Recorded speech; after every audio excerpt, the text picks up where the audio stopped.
अस्सलामु अलैकुम वरहमतुल्लाहि वबरकातुहू। नाजरीन, आज की वीडियो के अंदर आप देखेंगे कि एक हिंदू नौजवान ने डॉक्टर जाकिर नाइक से सवाल किया, अगर अल्लाह एक है तो मुझे भी मुसलमान बना सकते थे, मुझे हिंदू क्यों बनाया? तो डॉक्टर जाकिर नाइक क्या जवाब देते हैं? नाजरीन, वीडियो को मुकम्मल देखिएगा, बहुत ज़बरदस्त जो है वीडियो है और इससे आपका बहुत ही ज़्यादा फ़ायदा होने वाला है। चलिए वीडियो को शुरू करते हैं। Vignesh, I am from Oriental College, I am staying at Chittagong. मेरा पहला सवाल ये है कि अगर जब अल्लाह एक ही है तो फिर मेरे जो बैकग्राउंड है वो सब मुसलमान भाई है, मैं अकेला हिंदू, तो मुझको भी चाहे तो मुसलमान बना सकते थे, पर क्यों नहीं? अल्लाह अगर एक है तो मुझको भी चाहे मुसलमान बना सकते थे, मेरे को क्यों हिंदू बनाए? भाई साहब का सवाल है, अगर अल्लाह एक है तो मुझको भी मुसलमान बना सकते थे, उसने क्यों नहीं मुझे मुसलमान बनाया? भाई साहब का अच्छा सवाल है और इसका जवाब है कि हमारे आखिरी पैगंबर मोहम्मद सल्लल्लाहु अलैहि वसल्लम फरमाते कि हर इंसान, हर बच्चा जब पैदा होता है वो दीनुल फित्र में पैदा होता है। दीनुल फित्र मतलब वो मुसलमान जैसा पैदा होता है। मुस्लिम का मतलब वो इंसान जो अपनी ज़िंदगी अल्लाह, भगवान, ईश्वर, अपने खालिक के मुताबिक बसर करता है। जो इंसान अपनी ज़िंदगी अपने खालिक, अपने अल्लाह के कहे हुए अहकामात के मुताबिक बसर करता है, उसे कहते हैं अरबी में मुस्लिम। तो हर इंसान जब पैदा होता है, चाहे हिंदू ख़ानदान में पैदा हो या ईसाई ख़ानदान में या यहूदी ख़ानदान में या मुस्लिम ख़ानदान में, कोई भी ख़ानदान में पैदा होता है, वो पैदा होता है मुसलमान जैसा। उसके बाद उसके वालिदैन, उसके बड़े, उसके टीचर्स उसे सिखाते हैं। अगर सही चीज़ सिखाते तो वो सही रास्ते पे रहता है, वरना वो दूसरे रास्ते पे भटक जाता है। हो सकता है कि वो बुत परस्ती करने लगे, वो मूर्ति पूजा करने लगता है, हो सकता है वो आग की पूजा करने लगे। इसीलिए अगर कोई गैर मुस्लिम मुस्लिम बनता है, उर्दू में अक्सर कहते हैं नो मुस्लिम, जो गलत है। अंग्रेजी में कहते हैं convert. Convert means going from one track to the other which is wrong. सही लफ्ज है लौटा हुआ मुस्लिम, क्योंकि हर इंसान पैदा होता है मुस्लिम जैसा, फिर उसके वालिदैन, उसके बड़े के जरिए से वो गलत ट्रैक पे जाता है और जब सही ट्रैक पे आ जाता है वापस, सही लफ्ज है लौटा हुआ मुस्लिम। अंग्रेजी में कहेंगे रिवर्ट। अक्सर हम कहते हैं नौ मुस्लिम, जो इस्लामी तालीमात के मुताबिक गलत है। सही लफ्ज होना चाहिए लौटा हुआ मुस्लिम, रिवर्ट। और आपका सवाल था कि अल्लाह ने तुम्हें मुस्लिम क्यों नहीं बनाया? अल्लाह ने तुम्हें मुस्लिम ही बनाया।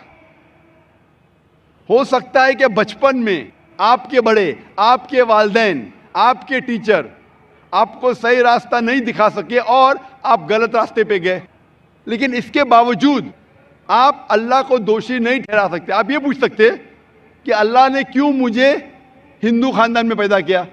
अगर मुस्लिम खानदान में पैदा किया होता, हो सकता है कि मैं मुसलमान होता। अल्लाह ताला फरमाते हैं कुरान मजीद में कि अल्लाह अगर चाहे तो सारे इंसानों को मुसलमान बना सकता है, लेकिन फिर टेस्ट क्या है? अगर टीचर चाहे तो सारे स्टूडेंट को पास कर सकता है, लेकिन टेस्ट क्या है? टेस्ट वो होता है क्या टीचर सही तालीम देने के बाद इम्तिहान लेता है।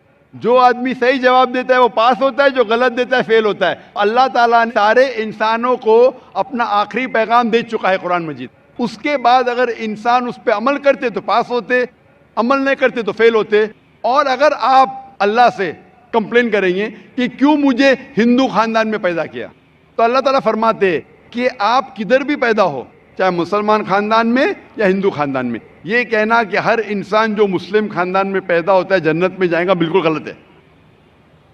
सिर्फ मुसलमान खानदान में पैदा होने के बाद और मुस्लिम नाम रखने से इंसान जन्नत में नहीं जाता है। जन्नत में जाने के लिए एक अल्लाह में मानने के अलावा, अल्लाह के रसूल में मानने के अलावा उनके अहकामात पे अमल करना चाहिए। हर मुस्लिम अमल तो नहीं करता है, तो हर इंसान जो मुस्लिम खानदान में पैदा होता है वो जन्नत में नहीं जाएगा।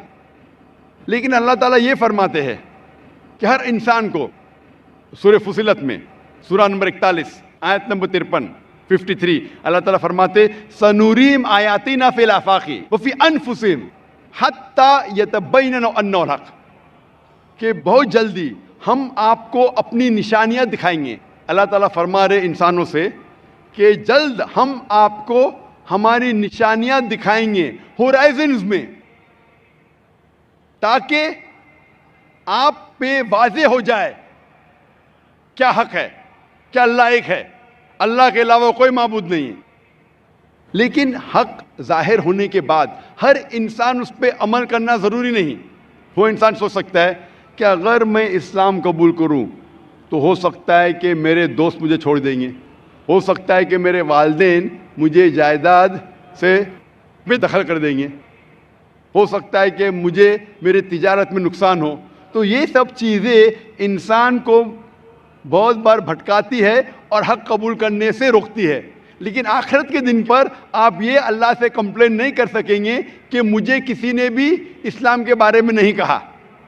इसीलिए कुरान मजीद में लिखा गया है सूरह अनाम में सूरह नंबर 6 आयत नंबर 158 कि उस दिन, आखिरत के दिन, अगर आप कहेंगे कि मेरे वालिदैन बुत परस्त थे, मूर्ति पूजा करते थे, इसीलिए मैं कर रहा हूं, तो अल्लाह ताला फरमाएगा ये बहाना नहीं चलेगा, क्योंकि अल्लाह ताला खुद हर इंसान के दिल में वाज़े कर देता है हक क्या है, और वादे करने के बाद आपके पास कोई शिकायत का मौका नहीं रहेगा।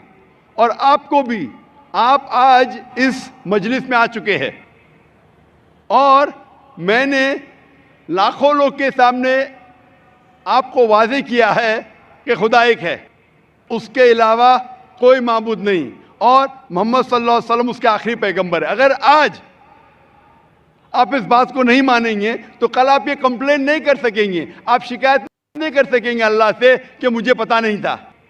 बाकी लोग कर सकेंगे क्या नहीं, वो बाद में देखा जाएगा। अल्लाह तो वादे कर दिया, किसके जरिए पता नहीं, लेकिन आज मेरे जरिए तो कर रहा है आपको, और इतने लाखों लोग शहादा दे रहे और करोड़ों लोग टेलीविजन पे देख रहे आपको। तो अभी आपके पास कोई बहाना नहीं, कोई शिकायत नहीं ये कहने के लिए कि मैं मुसलमान खानदान में पैदा नहीं हुआ इसलिए मैंने इस धर्म को एक्सेप्ट नहीं किया। मैं आपसे पूछना चाहता हूं भाई साहब, आप मानते हैं कि खुदा एक है? वो तो है। आप मानते हैं खुदा एक है? हाँ। आप मानते हैं कि बुत परस्ती गलत है?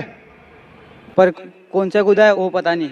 नहीं, मूर्ति पूजा सही है क्या गलत है आपके हिसाब से? अब जब मैं हिंदू धर्म में पैदा हुआ तो फिर मेरे हिसाब से सही हो सकता। आप कहते हैं कि हिंदू धर्म के मुताबिक मूर्ति पूजा सही है। मैं आपको आपके हिंदू धर्म की किताबों का हवाला देता हूं, मजहबी किताबों का। अगर आप पढ़ेंगे छंदोग्य उपनिषद चैप्टर नंबर 6 अध्याय नंबर 2 मंत्र नंबर 1, एकम एविदित्यम, ईश्वर खुदा भगवान एक है, दूसरा नहीं है, लिखा है श्वेता उपनिषद में अध्याय नंबर 6 श्लोक नंबर 9 में, नाचस्य कसिज जनिता नक्षदिपा, उस ईश्वर के कोई वालिदैन नहीं, उस ईश्वर का कोई रब नहीं। मतलब ईश्वर का, भगवान का कोई वालिद नहीं, कोई वालदा नहीं, उसके ऊपर कोई नहीं। और साफ तौर पे लिखा गया है श्वेता उपनिषद में अध्याय नंबर 4 मंत्र नंबर 19 में, न तस्य प्रतिमा अस्ति, उस ईश्वर की, उस भगवान की, उस अल्लाह की कोई प्रतिमा नहीं, कोई अक्स नहीं। प्रतिमा जो संस्कृत लफ्ज है उसके मानिए अक्स। खुदा का कोई अक्स नहीं, कोई प्रतिमा नहीं, कोई फोटोग्राफ नहीं, कोई पेंटिंग नहीं, कोई पोर्ट्रेट नहीं, कोई मूर्ति नहीं, कोई बुत नहीं। और ये पैगाम दोहराया गया है यजुर्वेद में अध्याय नंबर 32 मंत्र नंबर 3 में, इसमें लिखा है ना तस्य प्रतिमा अस्ति, उस ईश्वर, उस भगवान, उस अल्लाह की कोई प्रतिमा नहीं, कोई अक्स नहीं, कोई पिक्चर नहीं, कोई पेंटिंग नहीं, कोई पोर्ट्रेट नहीं, कोई बुत नहीं, कोई मूर्ति नहीं।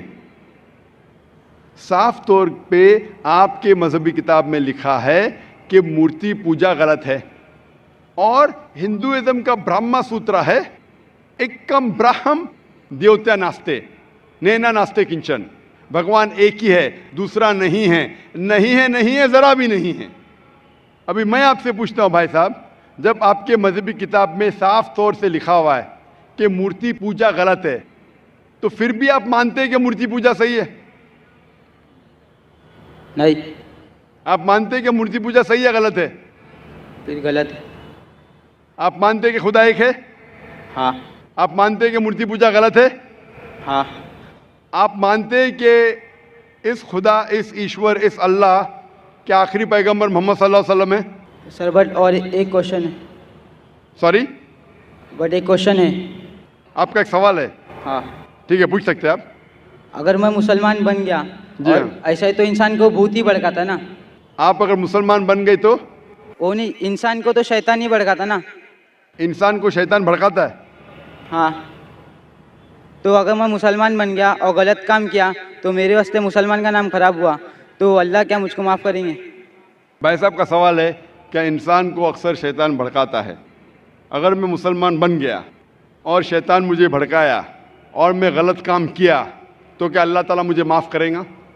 भाई साहब का अच्छा सवाल है कि अगर वो इस्लाम कबूल किया और शैतान ने भड़काया, उसने गलत काम किया, तो क्या अल्लाह माफ़ करेगा? दो चीज़ें हैं। एक इंसान है जो इस्लाम कबूल ही नहीं करता है। जो इंसान इस्लाम कबूल ही नहीं करता है, नहीं मानता है कि खुदा एक है, बुत परस्ती करता है, अल्लाह के आखिरी पैगंबर मोहम्मद सल्लल्लाहु अलैहि वसल्लम नहीं मानता है, उसके लिए 100% वो जन्नत में नहीं जा सकता है। 100%। नाज़रीन, उम्मीद है आपको वीडियो पसंद आई होगी। अगर वीडियो पसंद आई हो तो हमारे चैनल को सब्सक्राइब कर दीजिएगा, वीडियो को लाइक और शेयर कर दीजिएगा और बेल आइकन को प्रेस कर लीजिएगा ताकि हर नए आने वाली वीडियो आपको बर वक्त मिल सके।